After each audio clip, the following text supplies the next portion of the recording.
Hello students, कैसे हैं आप लोग? सब बढ़िया, ठीक ठाक। देखो, आज हम स्टार्ट करने वाले हैं आपके 12th क्लास का जो फर्स्ट चैप्टर है जिसका नाम है सॉलिड स्टेट।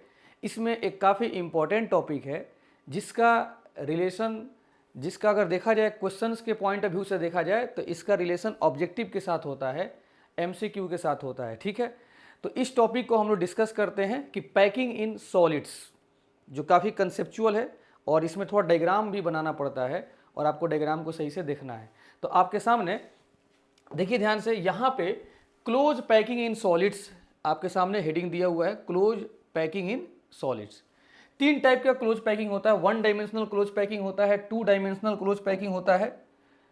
देख लो यहाँ पे वन डायमेंशनल, आपका टू डायमेंशनल और एक कौन सा थ्री डायमेंशनल, तीन टाइप का क्लोज पैकिंग होता है।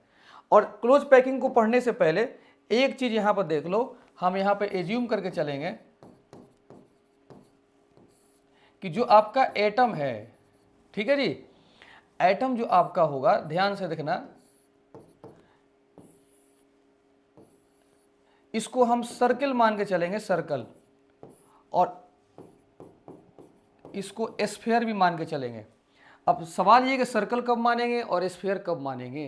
तो सर्कल मानेंगे one dimensional, two dimensional, 1D और 2D क्लोज पैकिंग के केस में सर्कल लेके चलेंगे एटम को। और एटम को स्फीयर कब मानेंगे, इसको मानेंगे हम लोग 3D क्लोज पैकिंग के केस में। 3D क्लोज पैकिंग के केस में इसको हम स्फीयर मान के चलेंगे और 2D क्लोज पैकिंग के केस में हम लोग इसको सर्कल मान के चलेंगे, या 1D क्लोज पैकिंग के केस में इसको एटम को क्या मान के चलेंगे, सर्कल। ठीक है, अब चलते हैं हम लोग बात करते हैं सबसे पहले one dimensional close packing. One dimensional close packing क्या होता है?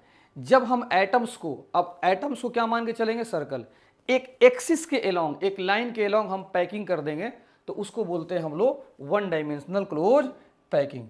अब ध्यान से जरा देखिएगा कि ये हो गया इस एटम का सेंटर और ये इस एटम का सेंटर, सबका सेंटर जो है एक लाइन के एलोंग है, एक एक्सिस के ऊपर है, तो इसको हम लोग बोलेंगे वन डायमेंशनल क्लोज पैकिंग। और जरा देखना ध्यान से, हर दो एटम के, हर दो एडजेसेंट एटम के सेंटर के जो बीच का डिस्टेंस है उसको हम मान लेते हैं a, और ये a इक्वल टू कितना हो जाएगा, 2r। तो वन डायमेंशनल में खास बात है कि दो एटम, हर दो एडजेसेंट एटम का जो सेंटर्स है उनके बीच का डिस्टेंस कितना होता है, a इक्वल टू 2r। और यहाँ पर जरा देखिएगा, ये सिंपल, इसको हम लोग बोलेंगे 1D unit cell, one dimensional unit cell, इसको हम लोग बोलते हैं वन डायमेंशनल यूनिट सेल। और ये वन डायमेंशनल यूनिट सेल क्या होता है, सिंपल आपका ये लेंथ होता है, ये क्या होगा, लेंथ, या इसको आप बोल सकते हैं लीनियर भी बोल सकते हैं। क्या बोल सकते हैं, लीनियर। ठीक है जी। और देखो ये लेंथ जो है बार बार रिपीट करेगा, देखो यहां पर भी रिपीट करेगा, हर दो एडजेसेंट एटम के सेंटर के बीच की दूरी को वन डायमेंशनल यूनिट सेल बोलेंगे। और ये सिंपल लेंथ है, ये लीनियर है। ठीक है जी, तो ये आपका कुछ खास इसमें नहीं है, ये वन डायमेंशनल क्लोज पैकिंग में इतना ही आपको याद रखना है कि हर दो एटम के सेंटर के बीच की दूरी को a इक्वल टू 2r बोलते हैं। ठीक है, अब चलते हैं हम लोग 2D यूनिट सेल की बात करते हैं, 2D क्लोज पैकिंग की बात करते हैं। 2D क्लोज पैकिंग आपका दो टाइप का होता है, एक होता है स्क्वायर क्लोज पैकिंग और एक होता है hexagonal close packing. 2D close packing क्या होता है, packing of atoms on 2D plane. 2D plane पर अगर एटम्स का पैकिंग करा जाए, 2D प्लेन का मतलब दो एक्सिस के बीच में, तो बिटवीन द टू एक्सिस, तो ऐसे पैकिंग को हम लोग बोलते हैं टू डायमेंशनल क्लोज पैकिंग। ठीक है, और ये दो टाइप का होता है, एक होता है स्क्वायर क्लोज पैकिंग और एक होता है हेक्सागोनल क्लोज पैकिंग। अब ध्यान से देखिएगा, आपके सामने है स्क्वायर क्लोज पैकिंग क्या होता है। स्क्वायर क्लोज पैकिंग में एक बात आप ध्यान से देखिएगा कि एक लाइन पे पहले एटम्स को अरेंज करो, मतलब पहले वन डायमेंशनल क्लोज पैकिंग बना लो, एक लाइन पर एटम को पहले अरेंज करो, हर एटम के जस्ट नीचे, हर एटम के जस्ट नीचे, हर एटम के जस्ट नीचे एटम्स को सजाते चले जाओ, एटम के नीचे जस्ट अरेंज करते चले जाओ, इसको बोलते हैं हम लोग स्क्वायर क्लोज पैकिंग। और इसमें एक ध्यान देना, अगर मान लेते हैं इसका नाम दे देते हैं ए लेयर, क्या नाम दे देते हैं, ए लेयर, तो ये भी, इसका भी नाम क्या हो जाएगा, ए, इसका भी नाम क्या हो जाएगा, ए लेयर, इसका भी नाम क्या हो जाएगा, ए लेयर। क्यों? क्योंकि सब लेयर क्या है, एक दूसरे का सेम है। अब जरा देखिएगा, इसमें कुछ खास बातें हैं कि ये क्लोज पैकिंग है तो एक इसमें छोटा सा यूनिट कंसीडर किया जाएगा जो इस पूरे सॉलिड में बार बार रिपीट करेगा, जिसको हम लोग क्या बोलते हैं, यूनिट सेल। तो ये आपका हो गया 2D यूनिट सेल, क्योंकि 2D क्लोज पैकिंग पढ़ रहे हैं। और एक चीज और कि ये जो यहां से यहां तक का डिस्टेंस, इसका लेंथ मान लेते हैं a, और ये a इक्वल टू 2r, और ये पूरा ये भी a इक्वल टू 2r और ये भी a इक्वल टू 2r, सब a इक्वल टू 2r है। तो ये जो 1D यूनिट सेल है इसका नाम हो जाएगा square unit cell, square unit cell. ठीक है, तो स्क्वायर क्लोज पैकिंग में कौन सा यूनिट सेल होता है, स्क्वायर यूनिट सेल, जो पूरे सॉलिड में बार बार क्या करता है, रिपीट करता है। ठीक है जी, ये आपका स्क्वायर यूनिट सेल हो गया। अब इसमें कुछ कैलकुलेशन हम लोग को करना है, हम लोग को निकालना है पैकिंग फ्रैक्शन, पैकिंग फ्रैक्शन निकालना है। तो z into pi R square upon area of unit cell, ये पैकिंग फ्रैक्शन का फॉर्मूला हो गया 2D क्लोज पैकिंग के लिए। 2D क्लोज पैकिंग के लिए z into pi R square into upon area of unit cell, और इसमें तुम अगर 100 से मल्टीप्लाई कर देते हो तो ये पैकिंग इफिशियंसी आ जाएगा। अब हम लोगों को z निकालना है कि इसमें z कितना होगा, number of atoms, unit cell के अंदर z निकालना है। तो जरा देखिए इसमें आप जरा देखिएगा ध्यान से, इसके कॉर्नर पर जो ये एटम आ रहा है, इस एक यूनिट सेल में कितना हिस्सा आ रहा है बताओ, 1/4।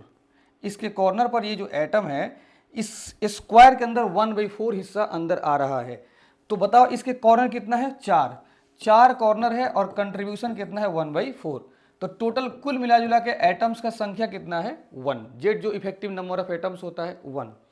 अब हम लोग निकालते हैं area of unit cell, area of unit cell. तो बताइए ये एरिया ऑफ यूनिट सेल क्या है, स्क्वायर है, और स्क्वायर का एरिया क्या होता है, ए स्क्वायर, और ए का वैल्यू कितना है 2r का होल स्क्वायर, मतलब कितना हो गया 4r का स्क्वायर। तो एरिया ऑफ यूनिट सेल आपका निकल गया। अब बड़े आराम से आपका पैकिंग इफिशियंसी निकल जाएगा। जेड कितना निकाले हैं, 1, पाई आर स्क्वायर तो फॉर्मूला में है, एरिया ऑफ यूनिट सेल कितना हो गया 4r का होल स्क्वायर इंटू 100, 4r का होल स्क्वायर, आर स्क्वायर से आर स्क्वायर कट जाएगा, π/4 इंटू 100, और ये आपका हो गया पैकिंग इफिशियंसी। और पैकिंग इफिशियंसी कितना होता है, 78.5%, 78.5%। कितना आसान है बताइए। और बताओ इसका कोऑर्डिनेशन नंबर अगर निकालना हो, किसी इसमें एक एटम ले लो और इसका कोऑर्डिनेशन नंबर निकालना हो, तो स्क्वायर क्लोज पैकिंग में जो कोऑर्डिनेशन नंबर होगा, एक सर्किल को कितना एटम टच करेगा, 4। तो इसका कोऑर्डिनेशन नंबर कितना हो गया, 4। एटम की संख्या 1, area of unit cell 4r square, और पैकिंग इफिशियंसी कितना हो गया आपका 78.5%। इसमें एक चीज और देख लीजिए, आप देख रहे हैं यहाँ पे खाली जगह जो आपको दिख रहा है, हर 4 एटम के बीच में खाली जगह है। तो इस हर 4 एटम के बीच में जो खाली जगह है, इसको हम लोग बोलते हैं स्क्वायर प्लेनर वॉइड। क्या बोलते हैं इसको, स्क्वायर प्लेनर वॉइड, इसको हम लोग बोलते हैं। वॉइड का मतलब होता है जो पैकिंग के दौरान खाली स्पेस बन जाते हैं। ठीक है जी, आप इसको अच्छे तरीके से नोट कर ले।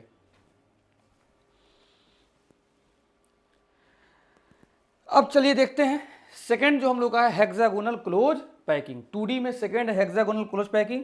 पहले आप क्या कीजिए, 1 डायमेंशनल क्लोज पैकिंग बना लो। अब आपको एटम के नीचे एटम नहीं रखना है, आपको इस 2 एटम के बीच में एक एटम आपको रखना है, 2 एटम के बीच में एक एटम आपको रखना है। इसको ले जाकर रख दो, ठीक है।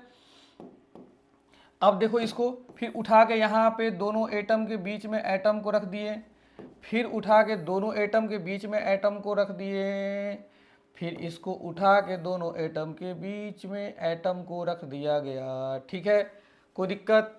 अब देखो इधर ध्यान से, इसको उठा के बीच में एटम को रख दिया गया। ठीक है, अब क्या करना है, फिर अच्छे तरीके से देखो। अब हम क्या कर देते हैं, सुनो, बहुत बहुत आसान तरीका। फिर इसी को ला के इसे नीचे रख दो ताकि आपका टाइम बच जाए। ठीक है जी, टाइम बच जाए। यही हो गया तुम्हारा हेक्सागोनल क्लोज पैकिंग। अब सुनो इधर ध्यान से, इसका नाम दे दो ए लेयर। इसका नाम क्या हो गया, ए लेयर। अब जरा बताइए, ये जो ए लेयर है तो नीचे वाला लेयर तो अलग टाइप का हो गया ना जी, इसका नाम दे दो बी लेयर।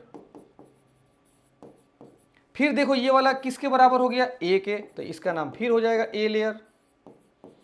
और नीचे वाला क्या हो गया, बी लेयर, इसलिए इसका एक और नाम है ए बी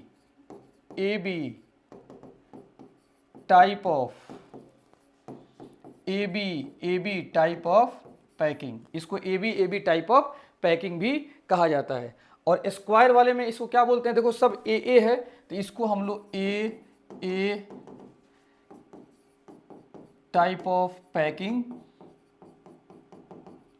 कहते हैं, इसको ए टाइप ऑफ पैकिंग कहते हैं। अब चलिए, अब देखो हेक्सागोनल क्लोज पैकिंग में क्या होता है, इसमें आपको यूनिट सेल मिलेगा जो बार बार इस सॉलिड के अंदर रिपीट करेगा।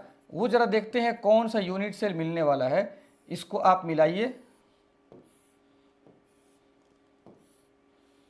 ये देखो हेक्सागोन आपका यूनिट सेल मिल जाएगा, ठीक है जी। अब इस हेक्सागोन यूनिट सेल मिलेगा, जरा आप बताइए कि इस हेक्सागोन के जो कॉर्नर है, इस कॉर्नर पे जो एटम है, ये एटम कितना हिस्सा अंदर, जैसे ये एटम है इसका कितना हिस्सा इस हेक्सागोन के अंदर गया है, तो वो कितना होता है 1/3। क्यों कि पूरा आपका सर्कल 360 डिग्री और हेक्सागोन कितना होता है 120 एंगल अंदर होता है, तो 360 का 120 अंदर जाएगा तो 1/3 ही हिस्सा होता है। तो ये बात आप याद रखिएगा। दूसरी बात कि इस हेक्सागोन का एज लेंथ हम मान लेते हैं ए, और ये ए इक्वल टू कितना हो जाएगा 2r, और ये हेक्सागोन का सभी लेंथ भी क्या होता है बराबर होता है, A equal to 2r, A equal to 2r।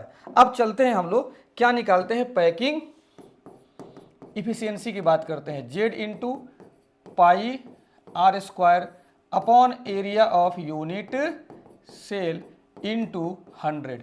चलिए जेड निकालते हैं। जेड कैसे निकलेगा जरा बताओ, कितना हेक्सागोन के कॉर्नर है 6, कंट्रीब्यूशन कितना 1/3, अब प्लस एक एटम बीच में है, एक एटम बीच में है पूरा का पूरा, तो कितना हो जाएगा आपका, जेड हो जाएगा 3। अब चलते हैं एरिया ऑफ यूनिट सेल निकाल देते हैं। एरिया ऑफ यूनिट सेल, और ये एरिया ऑफ यूनिट सेल किसके बराबर हो जाएगा, area of hexagonal unit cell. यहां पर हेक्सागोनल यूनिट सेल है तो हेक्सागोन का एरिया, ठीक है। ये आपका यूनिट सेल हो गया, इसका नाम क्या हो जाएगा, hexagonal unit cell, hexagonal unit cell, ठीक है जी। इसका एरिया निकालना है, कैसे निकलेगा एरिया, जरा ध्यान से समझना। ये सेंटर हो गया, किसी भी हेक्सागोन का अगर एरिया निकालना है तो यहाँ पे एक ट्रेंगल बनाओ, और ये ट्रेंगल आपका है इक्विलेटरल ट्रेंगल, ठीक है जी। ये आपका इक्विलेटरल ट्रेंगल है, और कितना ट्रेंगल बनेगा इसमें, अगर देखा जाए तो इसमें 6 ट्रेंगल बनेगा इक्विलेटरल ट्रेंगल। तो area of hexagon equal to 6 into area of equilateral triangle, 6 into, और इक्विलेटरल ट्रेंगल कितना होता है √3/4 अपॉन साइड का होल स्क्वायर, 6 इंटू √3/4, साइड कितना है a इक्वल टू 2r का होल स्क्वायर, कितना हो जाएगा 6√3r का होल स्क्वायर। ये हो गया आपका area of hexagonal unit cell. अब हम क्या करेंगे, जब एरिया निकल गया तो पैकिंग इफिशियंसी बड़े आराम से निकाल सकते हैं। जेड का वैल्यू कितना निकल चुका है 3 पाई आर स्क्वायर, नीचे हेक्सागोनल यूनिट सेल का एरिया कितना हो गया 6√3r स्क्वायर इंटू 100। जब इसको सिंप्लीफाई किया जाता है 90.67% के आसपास में आता है पैकिंग इफिशियंसी, जो आपको डायरेक्ट ये याद रखना है। कोई दिक्कत, मैं उम्मीद करता हूँ कि आपको अच्छे से समझ में आ गए होंगे, ठीक है। पहले जेड निकाल लिए, फिर एरिया ऑफ यूनिट सेल। यहाँ पे एरिया ऑफ यूनिट सेल का मतलब यूनिट सेल क्या बना है, हेक्सागोन बना है ना जी, इसीलिए तो इसका नाम पड़ गया hexagonal close packing. Hexagonal close packing क्यों इसका नाम है, क्योंकि इसके अंदर हेक्सागोनल यूनिट सेल बार बार रिपीट कर रहा है, ठीक है जी। तो ये आपका हो गया। दूसरी बात ये है कि इसमें कोऑर्डिनेशन नंबर निकाल दिया जाए। क्या निकाला जाए, हाँ जी कोऑर्डिनेशन नंबर। बताओ कोऑर्डिनेशन नंबर कितना होगा, इसमें कोई भी एक यूनिट देख लो, एटम पकड़ लो बीच में, बताओ इसको कितने एटम टच कर रहे हैं 6, तो इसका कोऑर्डिनेशन नंबर कितना हो जाएगा 6। एक चीज़ और देख लो, जब एटम को पैक किया जाएगा तो ये खाली जगह है ना जी, खाली जगह, इस खाली जगह को हम लोग क्या बोलते हैं वॉइड, और ये कौन सा वॉइड होता है ट्रेंगुलर वॉइड। कौन सा, triangular void, triangular void, triangular, 3 atom के बीच में खाली जगह है इसलिए इसका नाम पड़ गया ट्रेंगुलर वॉइड। ठीक है, उम्मीद करते हैं कि आपको ये समझ में आया होगा, इसको अच्छे तरीके से नोट कर लें। अब चलिए इसको पूरा एक जगह लिख देते हैं, एक जगह। देखो ये एक जगह लिख देते हैं, नाम दे देते हैं आर के स्पेशल। जो 2D में इतना हम मेहनत किए हुए हैं, इसको एक जगह जितना भी डेटा है आप याद कर लेना। 2D क्लोज पैकिंग, इसको अच्छे से याद कर लेना। पहला कौन सा है? Square close packing. दूसरा कौन सा है? Hexagonal close packing. इसको एक जगह याद कर लेना। सबसे पहला point, effective number of atoms per unit cell, जिसको जेड बोलते हैं। दूसरा कोऑर्डिनेशन नंबर। तीसरा पैकिंग इफिशिएंसी। चौथा वॉइड इसमें कौन कौन सा आया था। चलो बताओ, जेड का वैल्यू कितना आया था जी? इसमें स्क्वायर क्लोज पैकिंग में 1 आया था जेड। इसमें कितना आया था? 3। बताइए, कोऑर्डिनेशन नंबर इसमें 4 आया था, इसमें कितना आया था? 6। पैकिंग इफिशिएंसी इसमें कितना आया था? 78.5%। इसमें कितना आया था? 90.67%। ठीक है जी। वॉइड बताओ इसमें कौन सा वॉइड था? इसमें आपका स्क्वायर प्लेनर वॉइड था, स्क्वायर प्लेनर वॉइड। और इसमें कौन सा वॉइड आया था? Triangular void. वाह सर वाह वाह।